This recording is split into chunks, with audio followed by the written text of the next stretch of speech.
ஓம் சாய்ராம். சாயி சச்சரிதம் அத்தியாயம் 5. சாந்த் பாட்டீலின் கல்யாண கோஷ்டியுடன் பாபாவின் வருகை, வரவேற்கப்பட்டு சாயி என அழைக்கப்படுதல், மற்ற ஞானிகளுடன் தொடர்பு, அவருடைய உடையும் அன்றாட நிகழ்ச்சி நியதிகளும், பாதுகைகளின் கதை, மொஹிதீனுடன் மல்யுத்த பயிற்சியும், வாழ்க்கையில் மாற்றமும், தண்ணீரால் விளக்கெரித்தல், போலி குரு ஜௌஹர் அலி. சாந்த் பாட்டீலின் கல்யாண கோஷ்டியுடன் பாபா திரும்புதல். சென்ற அத்தியாயத்தில் குறிப்பிட்டபடி இப்போது முதலில் சாய்பாபா காணாமற் போன பிறகு ஷீரடிக்கு எங்கனம் திரும்பி வந்தார் என்பதை விவரிக்கிறேன். நைஜாம் சமஸ்தானத்தைச் சேர்ந்த அவுரங்காபாத் ஜில்லாவில் உள்ள துப்காவன் என்கிற கிராமத்தில் சாந்த் பாட்டீல் என்ற வசதியுள்ள முகமதிய பெருந்தகை ஒருவர் இருந்தார். அவர் அவுரங்காபாத்துக்கு போய்க் கொண்டிருக்கையில் ஒரு பெண் குதிரையை தொலைத்து விட்டார். 2 மாதங்கள் பிரயாசையுடன் தேடினார். ஆனாலும் காணாமல் போன அக்குதிரையை பற்றி கொஞ்சமும் தகவல் பெற இயலவில்லை. ஏமாற்றத்துடன் குதிரை சேணத்தை தன் தோளில் போட்டுக்கொண்டு அவுரங்காபாத்திலிருந்து திரும்பிக் கொண்டிருந்தார். 4½ காத தூரம் பிரயாணம் செய்த பின்னர் ஒரு மாமரத்தின் அருகில் வந்தார். அதன் அடியில் ஒரு பக்கிரி விசித்திர மனிதர் உட்கார்ந்து இருந்தார். அவரது தலையில் ஒரு குல்லாய் இருந்தது. கஃப்னி என்னும் நீண்ட ஆடை தரித்திருந்தார். கமக்கட்டில் சட்கா என்னும் குட்டையான பருமனான ஒரு தடி வைத்திருந்தார். ஹூக்கா குடிப்பதற்கு தயார் செய்து கொண்டிருந்தார். சாந்த் பாட்டீல் அவ்வழியே போவதைக் கண்டு அவரை தன்னிடத்திற்கு கூப்பிட்டு புகைப்பிடிக்கவும் கொஞ்சம் ஓய்வெடுத்து கொள்ளவும் சொன்னார். அவ்விசித்திர மனிதர் அல்லது பக்கிரி குதிரை சேணத்தை பற்றி வினவினார். சாந்த் பாட்டீல் தனது தொலைந்து போன குதிரையின் மீதிருந்த சேணம் அது என்று கூறினார். அதற்கு அவர் அவரிடம் அருகாமையில் உள்ள சோலையொன்றில் தேடும்படி கேட்டுக்கொண்டார். அவர் அங்கே சென்றார். ஆச்சரியத்திலும் ஆச்சரியம், அவர் தன்னுடைய குதிரையை கண்டுபிடித்து விட்டார். அந்த பக்கிரி ஒரு சாதாரண மனிதர் அல்ல, ஆனால் ஓர் அவலியா, பெரும் ஞானி என்று எண்ணினார். குதிரையுடன் பக்கிரியிடம் திரும்பி வந்தார். ஹூக்கா குடிப்பதற்கு தயாராகியது. ஆனாலும் 2 பொருட்கள் தேவைப்பட்டன. குழாயை பற்ற வைப்பதற்கு நெருப்பு, சாபி, புகையிழுக்க பயன்படும் ஒரு துண்டு துணியை நனைப்பதற்கு தண்ணீர். பக்கிரி தனது கத்தியை எடுத்து அதை வலிய நிலத்தில் நுழைத்தார். அதிலிருந்து எரியும் ஒரு நிலக்கரி நெருப்பு துண்டம் வந்தது. அதை அவர் குழாய் வழி இட்டார். பிறகு தமது சட்காவை தரையில் அடித்தார். அவ்விடத்திலிருந்து நீர் கசிய தொடங்கியது. சாபி நனைக்கப்பட்டு பிறகு பிழியப்பட்டு குழாயில் சுற்றப்பட்டது. இங்கனம் எல்லாம் முடிந்த பின்னர் பக்கிரி ஹூக்கா குடித்துவிட்டு சாந்த் பாட்டீலுக்கும் புகைக்க கொடுத்தார். இவற்றையெல்லாம் கண்ணுற்ற சாந்த் பாட்டீல் வியப்புற்றார்.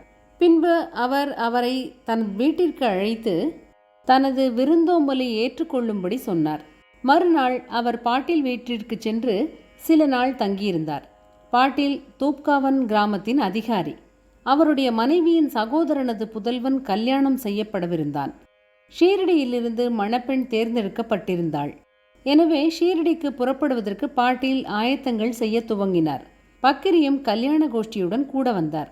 கல்யாணமும் எந்தவித சிரமமுமின்றி முடிவடைந்து கோஷ்டியும் தூப்காவனிற்கு திரும்பியது. ஆனால் பக்கிரி மாத்திரம் ஷீரடியிலேயே இருந்தார். பின்னர் அவர் அங்கேயே நிரந்தரமாக தங்கினார். சாயி என்னும் பெயரை பக்கிரி எப்படி அடைந்தார்? கல்யாண கோஷ்டி ஷீரடியை அடைந்ததும் கண்டோபா கோவிலுக்கு அருகிலுள்ள ஓர் ஆலமரத்தடியில் வந்து தங்கினர். கண்டோபா கோவிலின் பரந்த வெளியில் வண்டிகள் அவிழ்த்து விடப்பட்டன. கோஷ்டியில் உள்ளவர்கள் எல்லாம் ஒவ்வொருவராக இறங்கினர். பக்கிரியும் கீழே இறங்கினார். இளம் பக்கிரி இறங்கிக் கொண்டிருப்பதை பகத் மகல்சாபதி கண்ணுற்றார். உடனே யா சாயி, சாயி வரவேண்டும் என்று கூறினார். அதிலிருந்து மற்றவர்களும் அவரை சாயி என்று அழைத்தார்கள். அதிலிருந்து அவர் சாய்பாபா என்னும் பெயரால் அறியப்பட்டார். மற்ற ஞானிகளுடன் தொடர்பு. சாய்பாபா மசூதியில் தங்க துவங்கினார். தேவிதாஸ் என்ற ஒரு ஞானி பாபா வருவதற்கு பல ஆண்டுகளுக்கு முன்பே ஷீரடியில் தங்கியிருந்தார். பாபா அவர் தம் நட்பை விரும்பினார். அவருடன் மாருதி கோவிலிலும் சாவடியிலும் தங்கியிருந்தார். சில சமயங்களில் தனியாகவும் இருந்தார். பிறகு ஜானகிதாஸ் என்று மற்றொரு ஞானியும் வந்தார். பாபா அவருடன் பேசிக்கொண்டிருப்பதிலேயே பெரும்பாலான நேரத்தை கழித்தார். அன்றி ஜானகிதாஸ் பாபா தங்கியிருந்த இடத்திற்கு செல்வார். அங்கனமே புன்தாம்பேயினின்று இல்லறத்தில் இருந்த வைசிய ஞானியான கங்காகீர் எப்போதும் ஷீரடிக்கு வந்தார். சாய்பாபா தம் இரு கைகளாலும் தண்ணீர் குடத்தை தோட்டத்திற்கு நீர் பாய்ச்சுவதற்காக எடுத்துச் சென்றபோது முதலாக அவரை கண்ட கங்காகீர் ஆச்சரியப்பட்டு வியந்து கூறியதாவது, ஷீரடி ஆசிர்வதிக்கப்பட்டது. அது விலை மதிக்க முடியாத வைரத்தை பெற்றிருக்கிறது. இம்மனிதர் இன்று தண்ணீர் சுமந்து கொண்டிருக்கிறார். ஆனாலும் அவர் சாதாரண மனிதர் அல்ல. இந்நிலம் அதிர்ஷ்டமும் புண்ணியமும் உடையதாதலின் அஃது ஒரு வைரத்தை பெற்றது. அங்கனமே ஏவலா மடத்தைச் சேர்ந்த ஆனந்த்நாத் என்பவர் புகழ்பெற்ற ஞானியும் அக்கல்கோட் மகாராஜின் சீடரும் ஆவார். அவர் ஷீரடி மக்கள் சிலருடன் ஷீரடிக்கு வந்திருந்தார். அவர் சாய்பாபாவை தம்முன் கண்டபோது வெளிப்படையாக பின்வருமாறு கூறினார். இது உண்மையில் விலை மதிக்க முடியாத ரத்தினமாகும். இவர் ஒரு சாதாரண மனிதர் போன்று தோன்றினாலும் அவர் ஒரு சாதாரண கல் அல்ல, ஒரு வைரக்கல். கூடிய விரைவில் நீங்கள் இதை உணர்வீர்கள். இதை கூறிய பின்னர் அவர் ஏவலாவுக்கு திரும்பிவிட்டார். இது சாய்பாபா இளைஞனாய் இருக்கும்போது சொல்லப்பட்டது. பாபாவின் உடையும் அன்றாட நிகழ்ச்சி நியதியும். சாய்பாபா இளம் பருவத்தில் தமது தலையில் முடி வளர்த்தார். தலைமுடியை ஒழுங்குபடுத்துவதே இல்லை. விளையாட்டு வீரனை போன்று அவர் உடையணிந்தார். அவர் ராகதாவிற்கு சென்றிருந்த போது ஜெந்து, சாமந்தி, ஜாய், மல்லிகை, ஜூய், முல்லை ஆகியவற்றின் சிறிய புஷ்பங்களை கொணர்ந்து தரையை சுத்தப்படுத்தி காய்ந்த நிலத்தை கொத்தி அவற்றை நட்டு தண்ணீர் விட்டார்.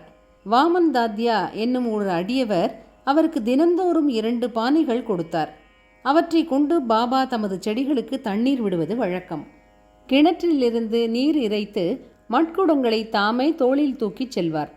மாலை நேரங்களில் மண்பானைகள் வேப்ப மரத்தடியில் வைக்கப்பட்டிருக்கும். அவை வெறும் பச்சை மண்ணால் செய்யப்பட்டு சுடப்படாத காரணத்தால் அங்கனம் வைக்கப்பட்ட உடனேயே உடைந்துவிடும். அடுத்த நாள் தாத்யா வேறு 2 புதுப்பானைகள் கொடுப்பார். இந்நிகழ்ச்சி 3 ஆண்டுகள் நடந்தது. சாய்பாபாவின் கடின பயிற்சி, உழைப்பு ஆகியவற்றினால் ஒரு பூந்தோட்டம் வளர்ந்தது. இந்த நிலத்தில் தற்போது பாபாவின் சமாதி மந்திர் என்னும் ஒரு பெரிய மாளிகை இருக்கிறது.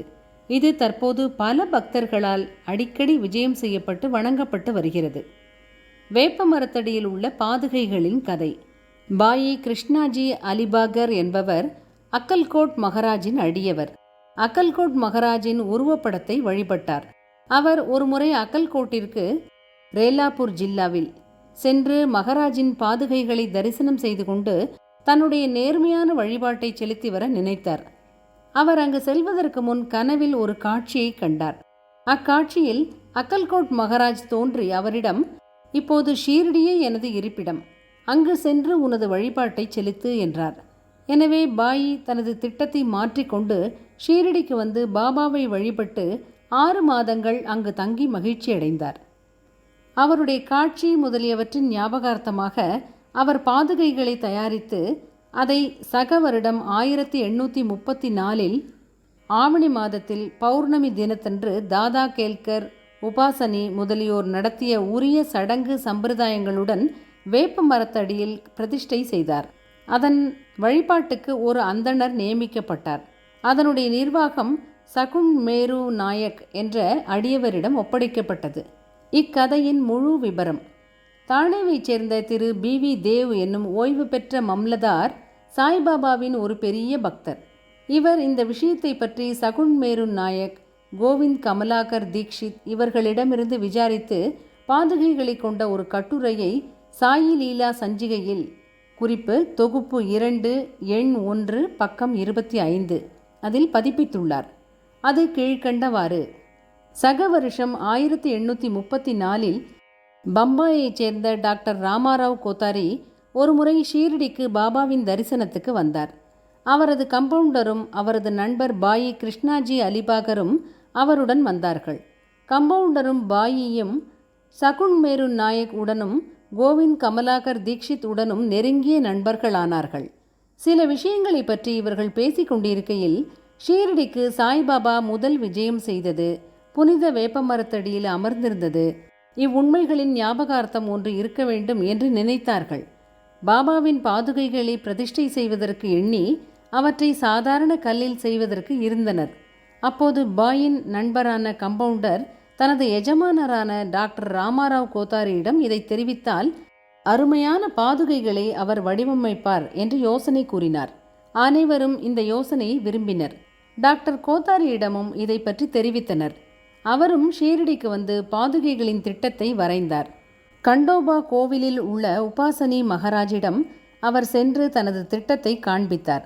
உபாசனி அதில் பல முன்னேற்ற திருத்தங்கள் செய்து தாமரை புஷ்பங்கள், சங்கு, சக்கரம், மனிதன் முதலியவற்றை வரைந்து வேப்பமரத்தின் உயர்வை பற்றியும் பாபாவின் யோக சக்தியை பற்றியும் உள்ள பின்வரும் ஸ்லோகத்தை அதில் பொறிக்கலாம் என்றும் யோசனை கூறினார்.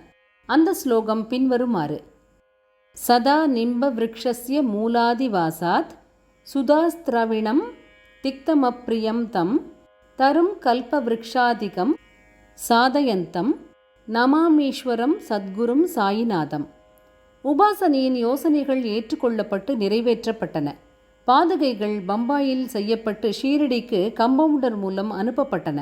பாபா அவற்றை ஆவணி மாத பௌர்ணமி தினத்தன்று பிரதிஷ்டை செய்ய வேண்டும் என்று சொன்னார். அத்தினத்தன்று காலை 11 மணிக்கு பாதுகைகளை கண்டோபா கோவிலிலிருந்து துவாரகாமயிக்கு ஜி.கே. தீக்ஷித் ஊர்வலமாக தனது தலையில் எடுத்து வந்தார். பாபா அப்பாதுகைகளை தொட்டு இவைகள் பிரபுவின் பாதங்கள் என்றும் அவற்றை வேப்ப மரத்தடியில் பிரதிஷ்டை செய்யும்படியும் கூறினார். அதற்கு முதல் நாள் பஸ்தா சேட் என்ற பம்பாயைச் சேர்ந்த பார்சி பக்தர் ரூபாய் 25 மணி ஆர்டர் செய்திருந்தார். பாபா இத்தொகையை பிரதிஷ்டை செய்ய கொடுத்து விட்டார். பிரதிஷ்டையின் மொத்த செலவு ரூபாய் 100 ஆகியது. அதில் ரூபாய் 75 நன்கொடைகளினால் சேர்க்கப்பட்டது. முதல் 5 ஆண்டுகள் ஜி.கே. தீக்ஷித் அவர்களால் பாதுகைகள் வழிபாடு செய்யப்பட்டது. பின்னர் இவ்வழிபாடு ஜக்கடியை சேர்ந்த லக்ஷ்மண் காக்கேஸ்வரால் செய்யப்பட்டது. முதல் 5 ஆண்டுகளில் டாக்டர் கோத்தாரி விளக்கேற்றுவதற்காக மாதம் ரூபாய் 2 அனுப்பி வைத்தார். பாதுகைகளை சுற்றி போட வேலியும் அனுப்பினார். ஸ்டேஷனிலிருந்து அவ்வேலியை ஷீரடிக்கு கொண்டு வரும் செலவும் கூரையும் ஷகுன்மேரு நாயக்கினால் கொடுக்கப்பட்டது. தற்போது ஜாக்கடி வழிபாட்டை செய்கிறார். சகுன்மேரு நாயக் நைவேத்தியம், மாலை விளக்கேற்றுதல் முதலியவைகளை செய்கிறார். பாயி கிருஷ்ணாஜி என்பவர் முதலில் அக்கல்கோட் மகாராஜின் அடியவர் ஆவார். சக வருடம் 1834 பாதுகைகள் பிரதிஷ்டை செய்யப்படும் சமயத்தில் அக்கல்கோட் போகும் வழியில் ஷீரடிக்கு வந்தார். பாபாவின் தரிசனமான பிறகு அக்கல்கோட்டுக்கு போக விரும்பி பாபாவின் அனுமதியை இதற்காக வேண்டினார். பாபா அவரிடம், அக்கல்கோட்டில் என்ன இருக்கிறது? நீ ஏன் அங்கு போக வேண்டும்?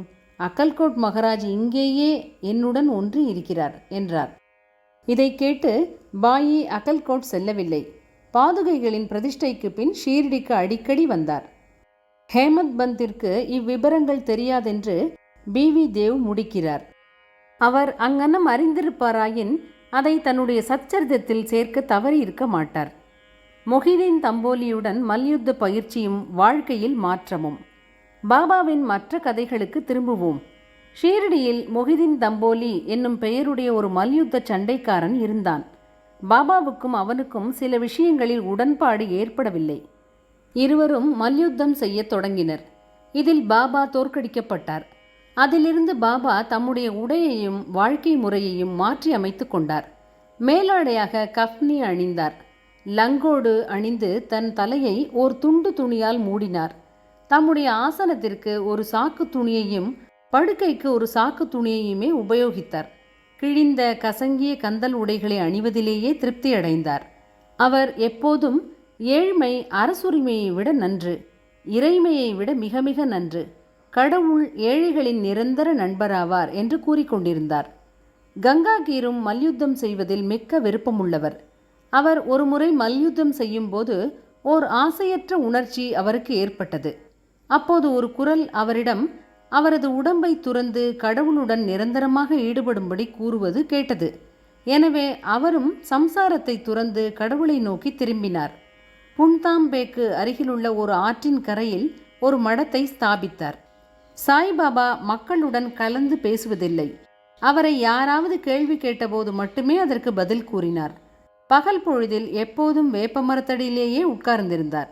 சில சமயங்களில் கிராம எல்லையில் வாய்க்காலுக்கு அருகிலுள்ள ஓர் ஆலமரத்தின் நிழலில் அமர்ந்திருந்தார். மாலை நேரங்களில் அவர் குறிக்கோளின்றி நடப்பது வழக்கம். சில நேரங்களில் நீம்காவன் போவார். அங்கு திரையம்பக் டேங்க்லேயின் வீட்டிற்கு போவார். பாபா அவரை விரும்பினார்.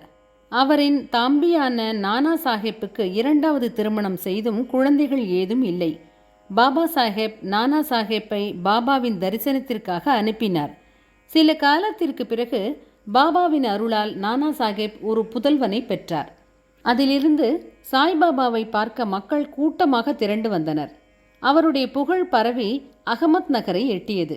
அதிலிருந்து நானா சாஹேப் சாந்தோர்கரும் கேசவ சிதம்பரம் மற்றும் பலரும் ஷீரடிக்கு வரத் தொடங்கினர். பாபா பகற்பொழுதில் தமது அடியவர்களால் சூழப்பட்டிருந்தார். இரவில் உதிர்ந்து கொட்டும் ஒரு பழைய மசூதியில் படுத்தார். பாபாவிடம் இந்த நேரத்தில் ஹூக்கா, புகையிலை, ஒரு டம்ளர், நீண்ட கஃப்னி, தலையை சுற்றி ஒரு துண்டு துணி, ஒரு சட்கா முதலிய சிறு சிறு உடைமைகள் இருந்தன. இவைகளை எல்லாம் பாபா எப்போதும் வைத்திருந்தார்.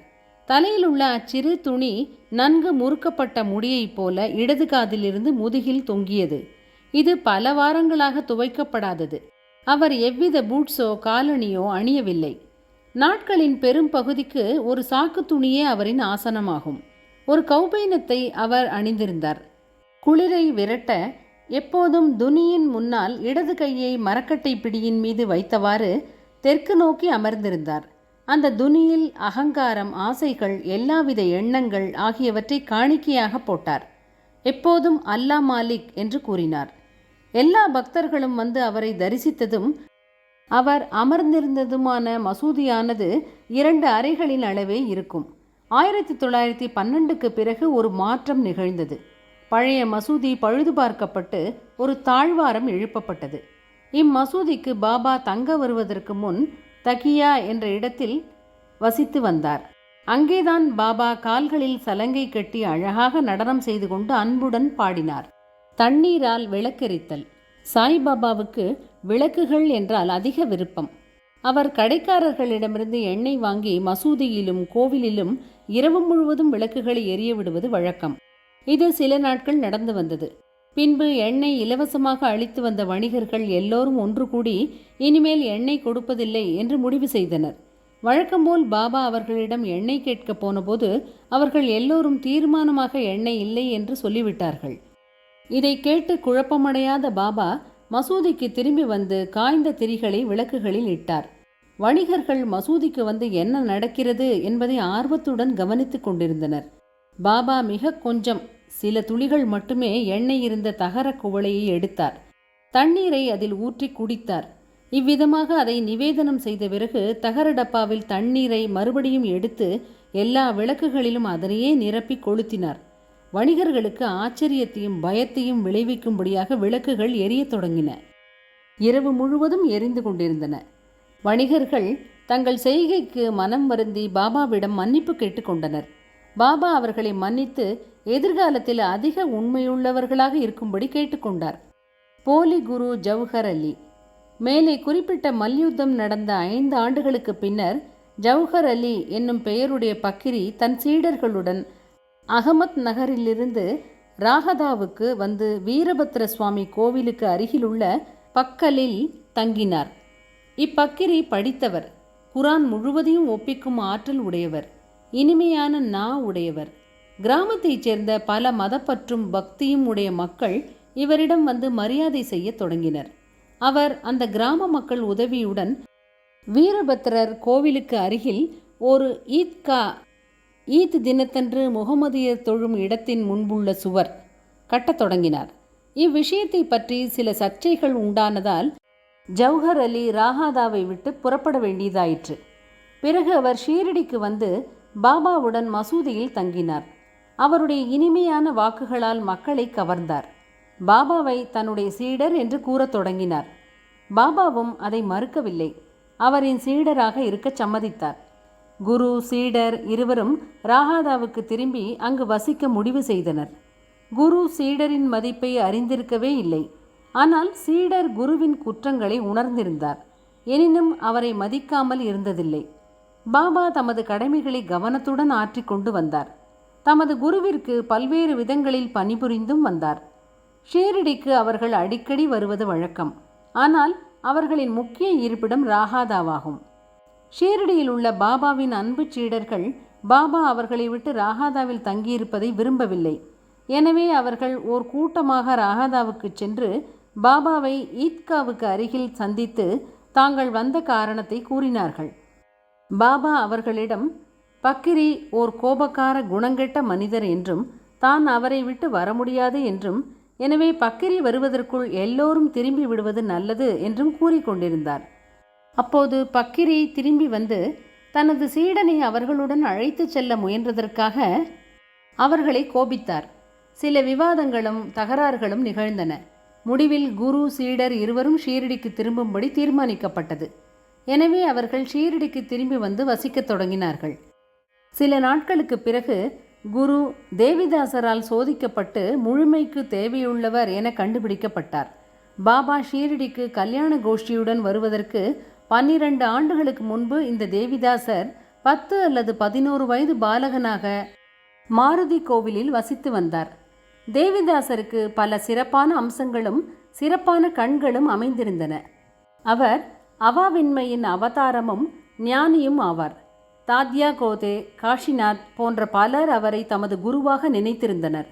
அவர்கள் ஜவுஹர் அலியை தேவிதாஸ் முன்னிலையில் கொண்டு வந்தனர். அவர்கள் தொடர்ந்த விவாதத்தில் ஜவுஹர் அலி தோற்கடிக்கப்பட்டார். பின்பு ஷீரடியை விட்டு ஓடி பீஜப்பூர் சென்று தங்கினார். பல ஆண்டுகளுக்கு பின்னர் ஷீரடிக்கு திரும்பி வந்து சாய்பாபாவின் முன்னர் விழுந்து வணங்கினார். அவர் குரு என்றும் சாய்பாபா சீடர் என்றும் காணப்பட்ட தோற்றம் தெளிவாக்கப்பட்டது.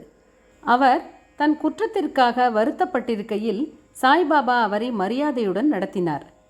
இவ்விஷயத்தில் உண்மையான ஒழுக்கத்தால் சாய்பாபா எவ்வாறு அகங்காரத்தை களைந்து சீடனது கடமைகளை ஒழுங்காகச் செய்து உயர்ந்த பதவியை அடைவது என்பதை காட்டியுள்ளார். இக்கதை மஹல்சாபதி என்னும் சீடரால் கூறப்பட்டுள்ளபடி கொடுக்கப்பட்டிருக்கிறது.